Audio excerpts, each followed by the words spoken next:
So for this little mini game, if your pride wants you to try to beat it, you can. I don't think you don't get very much time to do it ungrounded. I see what you're doing. However, and it's working. the fastest way just to get through this is not to shoot at all. Yeah. The dialogue at the end of this is shorter if Abby hasn't shot at all.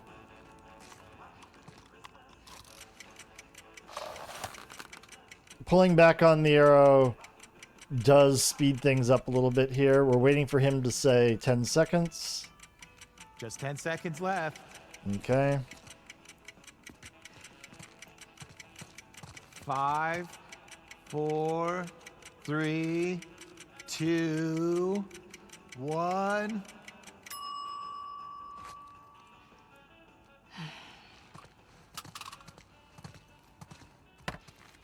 So since he doesn't write Abby's name up on the board in this variation, it's shorter. I said I've got nothing to prove. Yeah, clearly.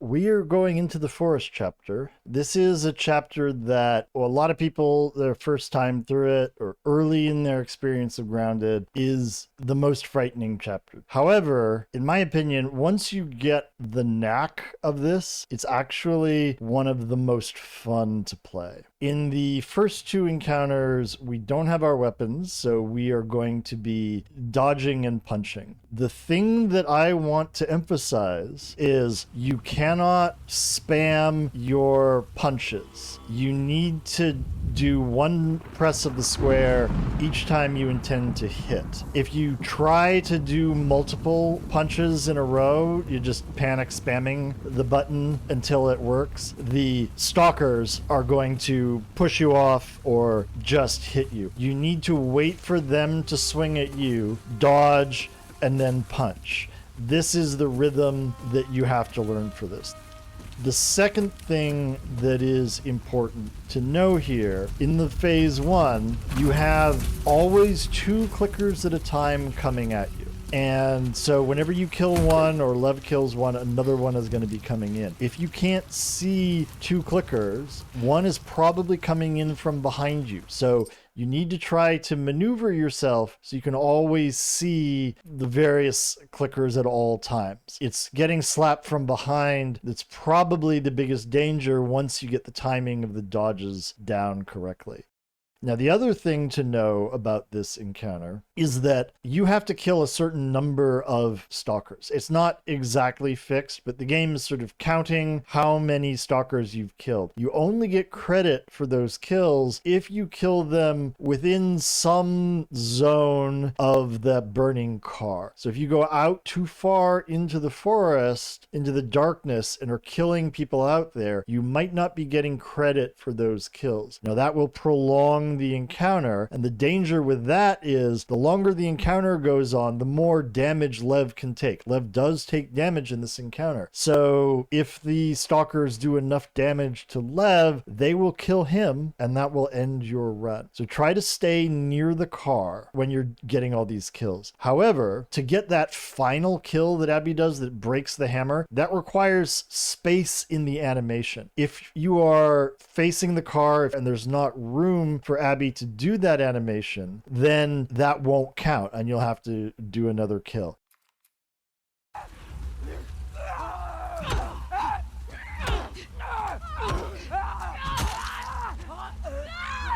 Okay, so there's 2.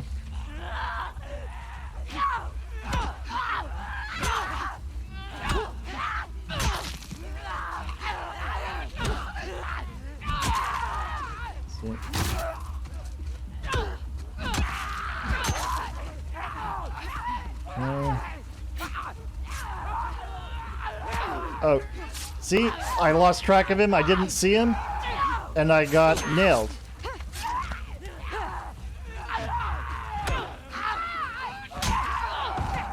Okay. Now, you get a free heal after this phase, so as long as you survive it, don't worry about your health at this point. You're back to full health. We have to move. Where are you going? Out of these woods. We gotta run. Now. Coast is this way. Now in this phase, it helps to know where the bricks are in the area, because using the bricks will make this go much faster. The first one we're just gonna take out. Okay, we're gonna pick up this brick and go left and wait for this one. And get this bottle, this one. All right, up, we got... I was going for the other brick, but he was in my way, so we're just gonna do our normal dodge punch, and he's gone. You two okay? I was going for that brick, but he got in my way. We have to keep moving before more come. Every direction looks the same. You sure you know where you're going? It has to be this way. Oh, my God. Just up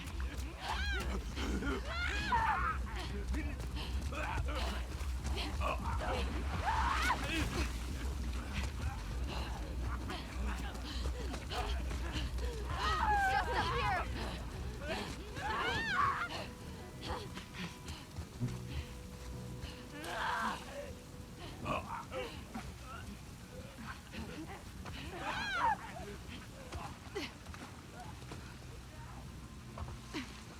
Those are fresh. There another way around? If there were, would we be going this way? So you'll see I didn't take any damage in the second phase, so I'm full health. Come on, Lev. Get it open. Move. Now with this Seraphite Brute Woman, whom the community likes to call Trunchbull, you don't actually have to melee punch her in this initial thing to rescue Lev, but you do have to actually run at her. If you run past her, Lev will die. So notice I'm not hitting square there, but I did run into her. So don't just run past her thinking you can hit square. You got to run into her. Are you wearing... For this encounter, she takes, I believe, 14 total punches before she dies. And she has a swing pattern that starts with one swing. While she has no damage, she'll do one swing at you. After she starts taking some damage, she'll do two swings. And then once she's low health, she goes to 3 swings. And so essentially, if you do 2 punches at a time, your first 2 punches, you know, she'll do nothing, and then the next 6 punches she'll be doing 2 swings, and then the final 6 punches she'll be doing 3 swings. If you are close to her after an attack, she'll also try a grab at you. When I do this, I'm always going to do exactly 2 punches. You can often get in more, but not always. Speedrunners will get in more by dodging around to the side of her and punching. I prefer just to be safe about it. You can always get in 2 punches if you wait for her to swing. Never try to attack her before she swings at you. She will simply block your attack all the time. Back! Swing, 1, 2, and we're gonna wait. Now if we're close, she does a grab. 2 swings. Okay. Should be 2 swings again. Okay, now I'm expecting grab. So now I'm expecting 3 swings. Okay. 3. This should be the final one. And she's gone.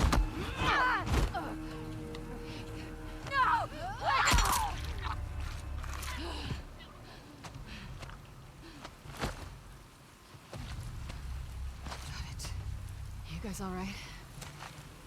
Yes.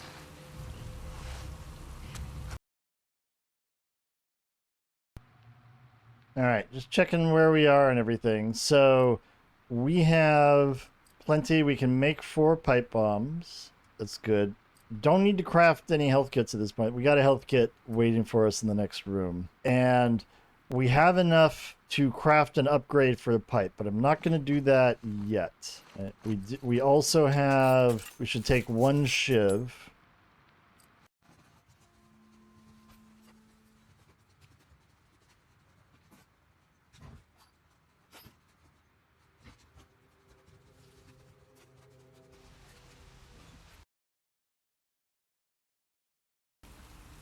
Now, there are 2 runners that will appear immediately as soon as I go forward, and then 2 more runners behind that. Some people try to preserve their melee weapon. You can see we still are carrying this pipe that we picked up way back after we got out of Home Depot. Some people try to preserve their weapon and take it down with them into the next section. I'm not going to do that. It's not necessary. I'll talk a little bit about how to do it if you want to. We're almost to the coast. If you're not worried about preserving the pipe, then you might as well just use it on these runners along with this brick, because there's going to be a brick. So we can take out this one. Damn.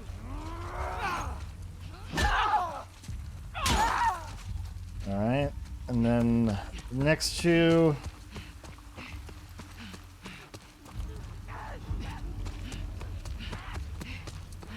I don't fight him up there. I run back here to give Lev a chance to kill them. He often does not, but it's up. He did that time. That's nice. Okay, so we didn't break our pipe there, but even if we did break our pipe, it wouldn't be a big deal. I will not actually bring it with me into the encounter because I want to demonstrate that you can do Pixatech here, which is the correct name for this encounter, without 2 pipes. Now, on the other side here, before we drop in, you can see there's a full pipe.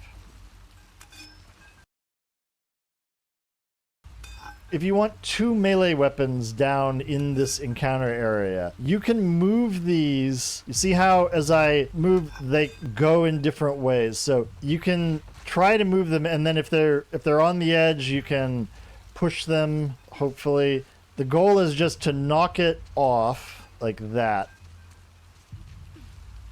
You can see it's down there waiting for us. So now we have 2 melee weapons down there. That can make your strats easier, but it's absolutely not necessary. At the start here, there are 3 runners. There's one that's asleep right there, you can see. And there's 2 in this room. They're not moving right now, but as soon as we drop in, they will start moving. One strategy that people sometimes do is to shoot this runner, just pop him in the head, and then that will alert the other 2. We stay up here and we just wait for Lev to kill at least one of the other 2, and then we can maybe do an aerial kill on the 3rd one. I used to do that at the very beginning of my permadeath experience. I used to do it this way. However, the strat that I use is much better if this window stays intact. And when I shoot this guy, there is a chance that he will fall into the window and break it. There's also a chance that Lev's arrows will break the window, or the runners will come through and they'll be flailing around, Lev will shoot, will miss, will break a window. In order to avoid that, I am going to drop in and stealth kill these 3. There's a couple of different places you can drop in. I like to drop in right here because the runner will immediately come in through this doorway. Now, the thing you do have to be careful of, if you sort of drop in with momentum going forward, you'll stagger into this door and the runner can see you. If that starts to happen, pull back on the stick as you drop in. You can also just kind of drop straight in right here and you're good.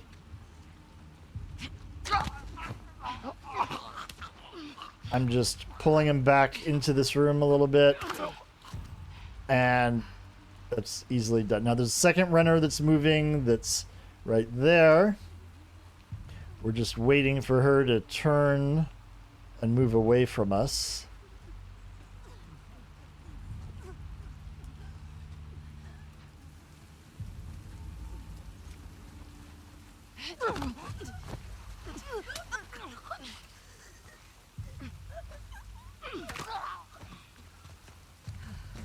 And now we can just pick out the final sleeping runner.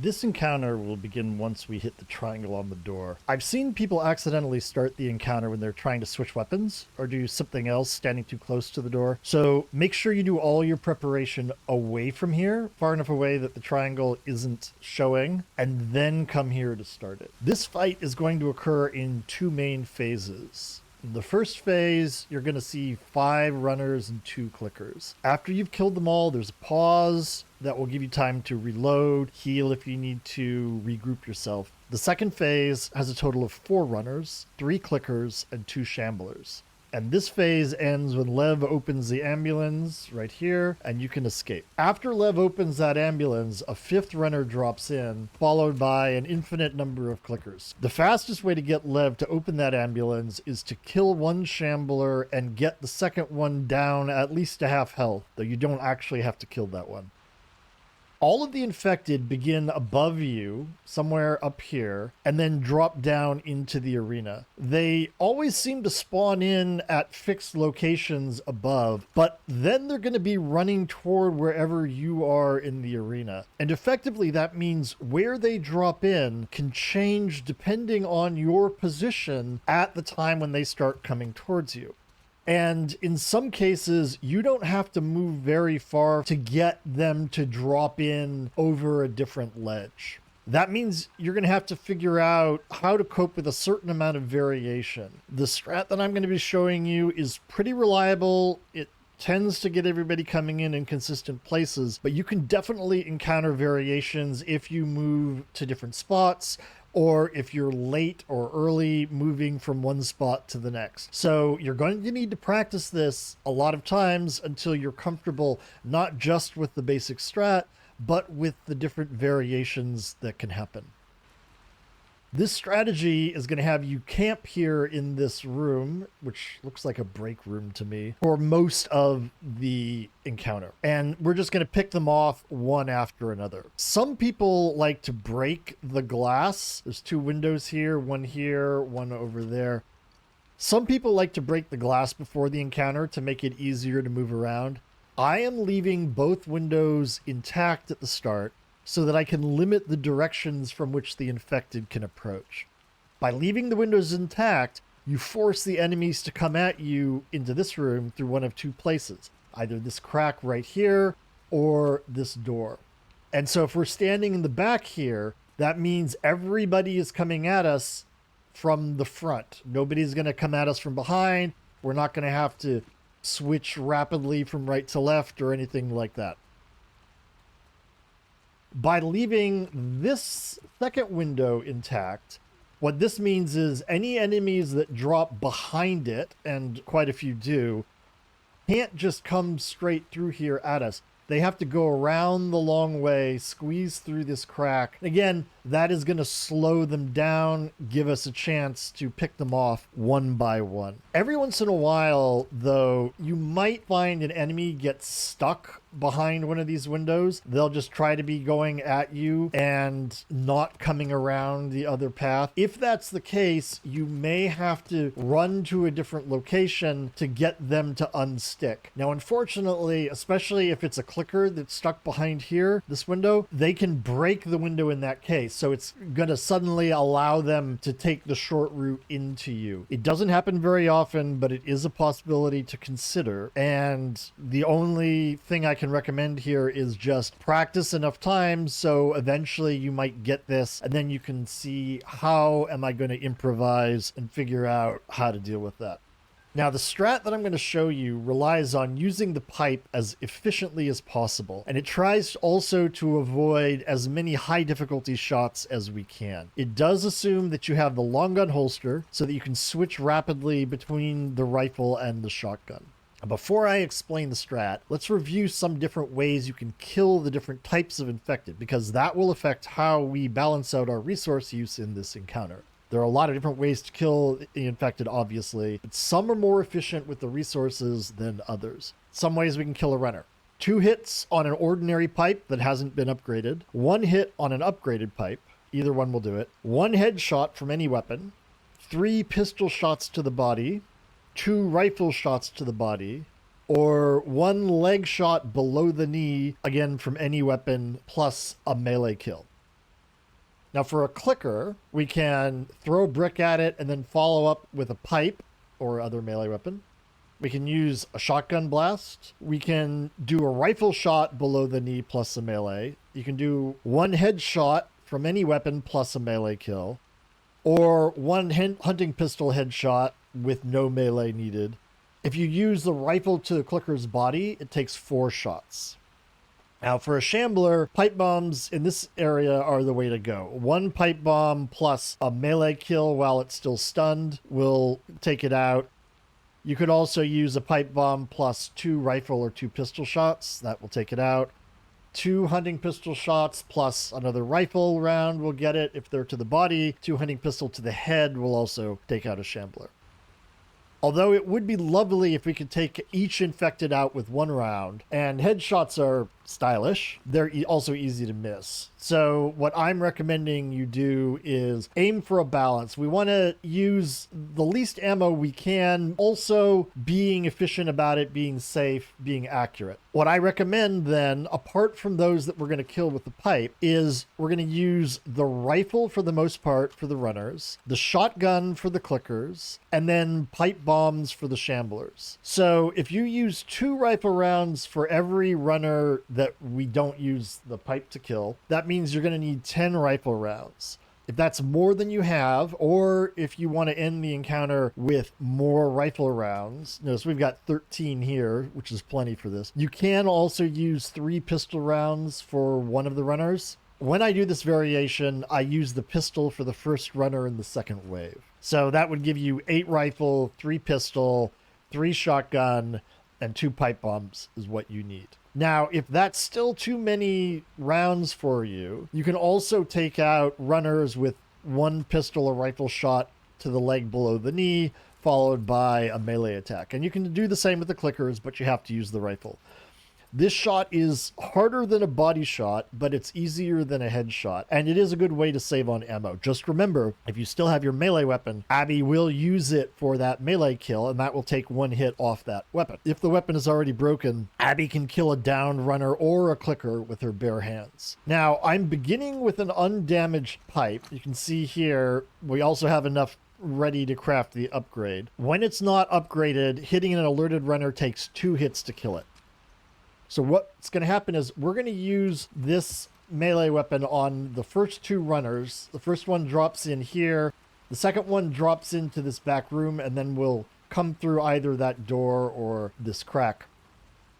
And after we kill both of these, we're going to immediately upgrade the weapon again before it breaks. And then we can have another 5 hits that we can use on both clickers and runners. Now, obviously, this assumes that you've taken the fresh pipe up above and you have managed to kill the first 3 infected here without having to use it. If you have used up that melee weapon, well, then you're going to have to find an alternative, like using the pistol shot to the leg.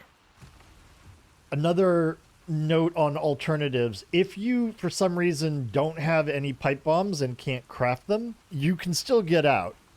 Try to kill 1 shambler with the bullets. So you could use your hunting pistol, right? I've got 2 shots here. Whatever you have left, just try to get it down however you can. The game does drop some additional ammo from the dead infected, especially some of the clickers that drop late if you're out of ammo. After you've killed 1 shambler, you actually don't even have to damage the other. It takes longer, but if you simply run around for long enough, Lev will open up the ambulance eventually. So kill the runners however you have to. If you have to melee kill a runner, just remember, don't get stuck in a long long sequence of punches while the shambler is coming up from behind you. It's going to explode acid or grab you. Just take a couple punches off the runner, run away, punch again, run away. Just keep your distance from the shambler. That's the most important thing here. As long as you don't panic and as long as you keep your distance, you can get out of this.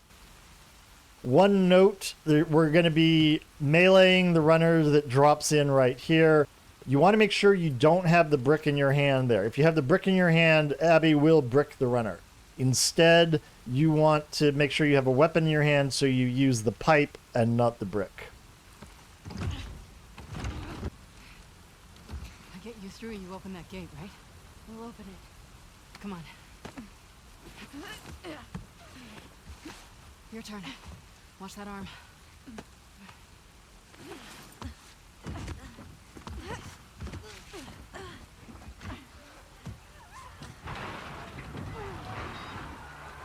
The gate's stuck. Fuck. Hurry up.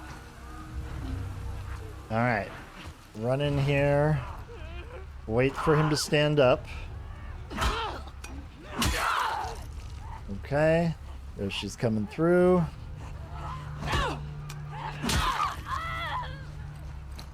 Upgrade. Get the brick out. Okay, wait for the runner. Dodge. I almost dodged too early there. How's it Got going you. out there? Okay, Hey, runner. where are you two? Hey!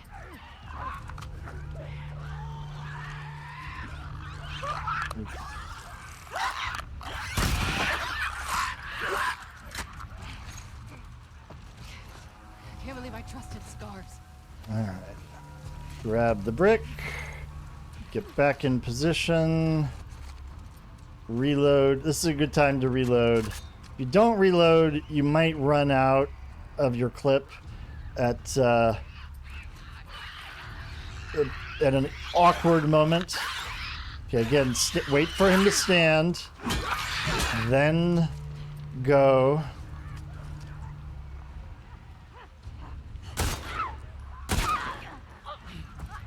Okay, we're standing on the left side here, waiting for the clicker. There it is. That just puts us in a better position to go here to do this more quickly.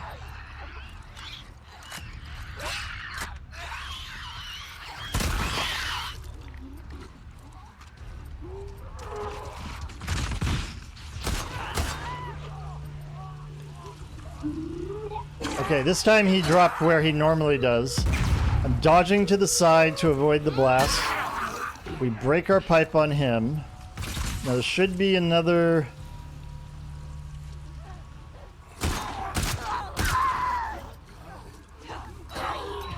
Alright. Now I don't need to kill him. We can just leave. Usually that last runner comes in through that crack. That's what I was expecting, but that worked just fine.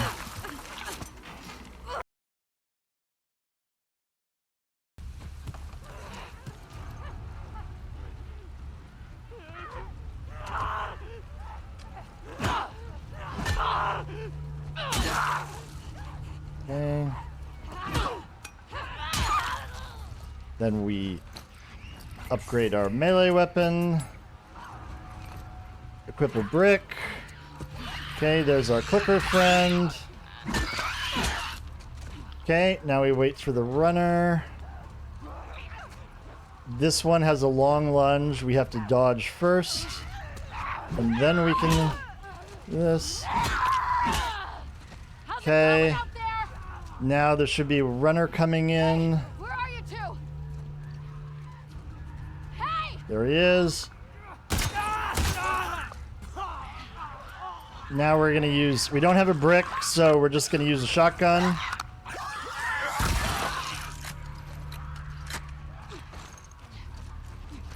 Now we'll grab another brick. This is the time between the two waves, so we have a little moment to get our stuff. Make sure we're loaded on everything. Reload the shotgun. So there's going to be a clicker dropping in here. I'm going to use a brick and melee on him, and then a runner will be following them up. Again, wait until the clicker stands up before you melee, or before you throw the brick, I mean. Okay, now she's coming in right here. 2 shots. Okay. Clicker usually comes right there. I'm standing on this side because I'm going to want to go left. We're going to take care of that runner. Back to the shotgun for this clicker. Now the shambler is about to drop in, but first we'll take care of this one. Now it should come in right in front of us. Every once in a while it goes in there, which is unfortunate, but we just live with it. We come back. Up. And waiting for the shambler to get through. There we go.